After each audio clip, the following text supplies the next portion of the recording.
Welcome to Hey Dr. Sue. So people submit their sex questions to me anonymously, and once a week I post one question and one answer. Do you have a sex question you've always wanted answered? Go ahead and check out the description for information on how to submit it anonymously. Let me start by apologizing to whoever submitted this question since I've been sitting on it for a while. And the reason for that is I really struggle with the phrase body count. I've seen some people use it proudly as a marker of their sexual conquests, and other people flinch when they use it, and that bothers me. There's really nothing you can do to lower your body count. I mean, you could change the criteria you use for it, like if you didn't really enjoy it, maybe don't count it, but that doesn't actually change how many people you've been with. And the thing that gets me about this question is this idea of too high. Who's to say what a normal body count is, let alone a high one? What's considered an acceptable number of partners will differ based on so many variables, like a person's age for starters. A 16-year-old saying they've had one sexual partner will be looked at way differently than someone saying that when they're in their 40s.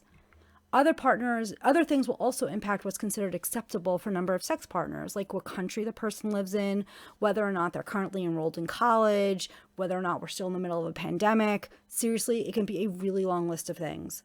And the research on average number of sexual partners is inconsistent from one study to the next.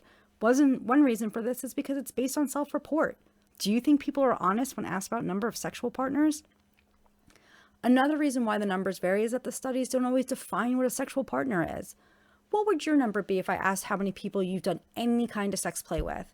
Would the number change if I specified oral, or maybe anal, or penile vaginal, or play involving a sex toy? I know people are listening to this saying, just tell me what the average number is. So here goes. One study in 2014 by the Austin Institute found the average number of partners for straight folks is between 4 and 6. For lesbians, the number is in that same range, and for gay men, the number is higher at 16 to 20. A study done by Superdrug found that for men and women, the ideal number of partners is around 7.5. Above 14 to 15 was too many, and below 2 or 3 was too low. The article is actually a fun read. Check out the description for a link to it if you want to see how things differ by country. Let me close this by going back to the question and asking some of my own. If you're bothered by how high your number is, you might want to ask yourself why. Is it really just that the number is too high? And if so, what's influencing your sense of what's normal? Are you feeling judged by others? Are you regretting some of your choices?